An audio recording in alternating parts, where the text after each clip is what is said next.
Well, hello once again, boys and girls. It's Mr. Henderson here with the best gaming channel you're going to get from a Strawberry Crest teacher. I mean, details that I'm probably the only one with a gaming channel, but that's not what's important right here. What's important is that you are here and you're here to learn about some more Romeo and Juliet. So, your assignment for Wednesday and Thursday is you are to begin reading the actual play itself, Act 1, Scene 1, which we've put on Edsby directions of how to access the play and how to have the play read to you. Um, there's also a link on there to the No Fear Shakespeare if you would just like to read it yourself, as well as a quote modern translation of the text.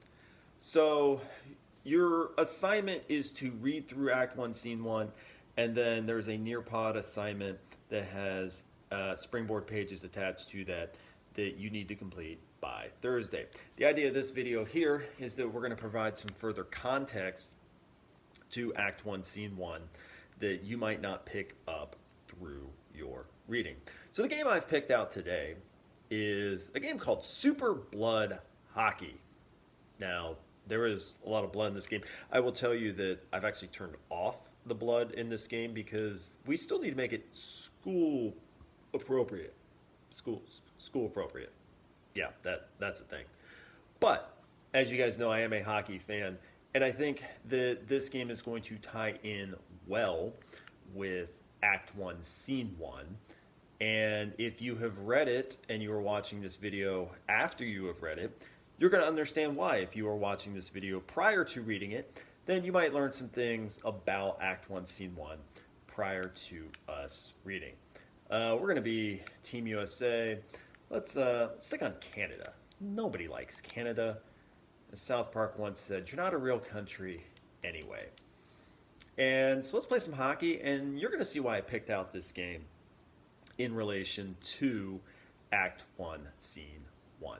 So, the entire play we established started with the prologue where they tell us that Romeo and Juliet are going to die. Gay came on stage, gave a speech, said here's what's going to happen. So the first actual actors that come on stage with Act 1, Scene 1 are a couple of Capulet servants. You have Samson and Gregory that come out. And as we established, they do not like the Montagues.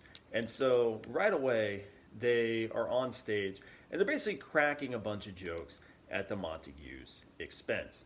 If you look at the No Fear Shakespeare kind of interpretations of it, they crack a lot of kind of crude jokes, some jokes that have kind of some sexual innuendo to them, if you will. And look at this, already a fight. I wasn't even ready for this fight yet. We're going to get back to that. So they're pretty much making these jokes about how much they hate the Capulets, or how much they hate the Montagues. They are Capulets. Well, once you know it, as they're doing that, a couple of Capulets or Montague servants come up. So Abram and another Montague servant come rolling up, and they're like, hey, wait a second, you guys are Capulets. We don't like you. And so what happens in this exchange, if you pick up on it, is they kind of make the phrase, do you bite your thumb at us? Now, if we were in class, this is something we would definitely have a lot more fun with this expression. But literally what they're doing is biting their thumb, as this is causing me to lose. But that's okay. So they're like, do you bite your thumb at us? So biting the thumb, if in Shakespearean time, if you were to roll up on someone and be like, you're literally giving them the finger. That's the 1600s equivalent of giving the finger is biting the thumb. So you might go, well, great, why do I care about that? Well, one, it gives you context for a gesture of an insult. But I think, two, it highlights again, as silly as it may seem to us, and, you know, we might go, well, again, why do we have to study Shakespearean language? Language evolves, and expressions and things like that evolve. If you think about just in the last few years, words and phrases that, we don't even use anymore. Things like YOLO, right? Think how YOLO was all the rage. And another fight. But YOLO was all the rage. And if you said YOLO today, people are like, no, nobody says that anymore. That's because language evolves. Language evolves very quickly. Same thing with on fleek. That was hot for a year. And now no one really says on fleek. So yeah, we look at biting the thumb as, well, that's really silly and stupid, and why would you do that? But in that time frame, that was considered a gesture of insult. So these two servants, two sets of servants, they are ready to throw down, just like in this game. We've already had two fights in this game, and these servants, they're ready to join the fray, and they just want to throw down. Well, in the middle of this, Benvolio comes rolling up. Now, Benvolio is Romeo's cousin, so he is a Montague, and he comes rolling up. And I told you when I did the Montague character analysis that I like Benvolio. He tries to play a lot of peacemaker, and we see this right off the bat. And he goes, look, gentlemen, there's no reason to get into a fight. It's morning. Like, this Act 1, Scene 1 takes place in the morning. Come on.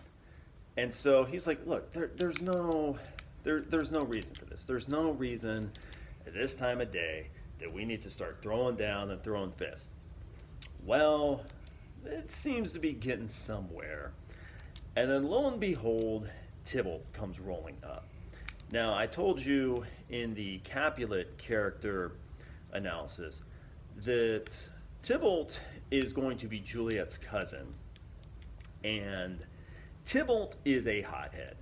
If video games were a thing in the 1600s, Tybalt would be all about this game. Because as you can already kind of tell, this is a violent game of hockey. And that's Tybalt. Tybalt's just like, let me roll up and hit you. And I'm gonna just punch you for no reason. And I'm gonna roll up on you, and well, I have the puck now, so I can't punch anyone. But you get the idea. He just escalates this situation to no end. Just like, hit you, yeah, take two out, take that. I mean, he rolls up to this scene with his sword drawn. I mean, he's not interested in de-escalating. He's just like, I hate the Montagues, and I'm gonna fight you. Fight me. Do something about it. And that's kind of the tipping off point in this scene, where from there, everything just escalates super quick, where now a full-on brawl has taken place. You've already seen a couple in this game, and see if I can generate another one. If I just pull a Tybalt here and just start, well, give up a goal, stupid Canada. It's because I'm trying to start a fight, channeling my inner Tybalt.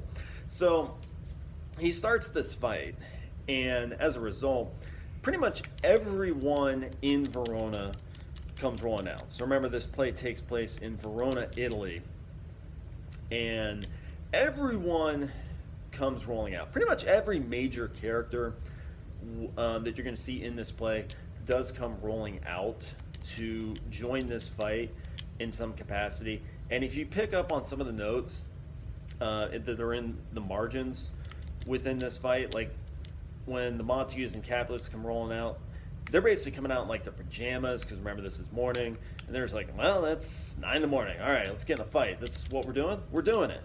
And you'll notice too, there's a point where it's the citizens of the watch that come rolling up. So this is like, let's say we had a fight here, and again, we're full scale. Citizens would be like the referee, as I've knocked down the referee in this fight, but there you go. So citizens are kind of like the crowd. I guess more so the crowd than the ref. I'll get to who's the ref in a moment, but they're tired of the fighting, and so they run to tell the prince, as I score 1-1.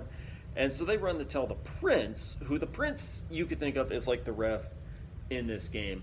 And we talked about in the character analysis, he is pretty much the ruler of Verona. So he has kind of final say in a lot of things, and he is well. He's tired of the fighting, and he makes reference in his speech and says, "You guys, this is the third time that you guys have just broken out in a full-on brawl. Like this is ridiculous. I'm tired of it." And so what he does is he threatens all the parties of the Montagues and the Capulets. He threatens them with death. He says, look, if you start another fight just like this on my watch, I'm done with you. I'm going to just execute you. I don't need you, right? We're not even playing hockey here. We're just getting in fights and trying to win. Look, I've knocked out the ref in this game. Like, it's just ugly. And that's just how it's going to be. You're going to be put down, and that's the end of the story. So after he makes that speech, as I lose that fight, everyone kind of disperses except for Lord Montague, Lady Montague, and Benvolio. And they make note, and if you note this in the fight, they make note, they go, hey, wait a second. Where was Romeo this whole time? He seems important. He's a title character. And they're like, where's Romeo in all this? And Benvolio's like, well, he was moping. You know, he felt sad.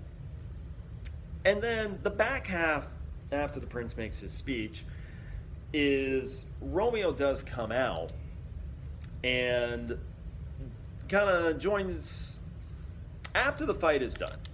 And Benvolio's like, hey man, like where you been? We could have used you there. And I told you in the character that Romeo's whiny. You see this right off the bat. He's like, oh, I'm just sad. I'm so sad. Nothing but sad. I love this girl, but she doesn't love me back. And that makes me sad.